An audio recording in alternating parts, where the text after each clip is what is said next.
information for you. Every year, June 21st, we are celebrating International Yoga Day. Why we are celebrating on this day? So because it is physically and mentally developing of our health. ಅಂತಾರಾಷ್ಟ್ರೀಯ ಯೋಗ ದಿನ ವಿಶ್ವಸಂಸ್ಥೆಯ ಸದಸ್ಯ ರಾಷ್ಟ್ರಗಳಿರ್ತಕ್ಕಂಥ ಅನೇಕ ದೇಶಗಳು ಕೂಡ ಈ ದಿನವನ್ನು ಆಚರಣೆ ಮಾಡ್ತಾರೆ.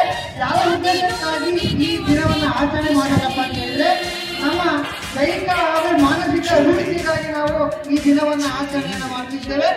ಸೊ ನಮ್ಮ ಭಾರತ ದೇಶದಲ್ಲಿ ನರೇಂದ್ರ ಮೋದಿಯವರ ಒಂದು ನೇತೃತ್ವದಲ್ಲಿ 2014ರಲ್ಲಿ ಮೊಟ್ಟ ಮೊದಲ ಬಾರಿಗೆ ಯೋಗ ದಿನವನ್ನ ಆಚರಣೆಯನ್ನ ಮಾಡಲಾಗಿತ್ತು.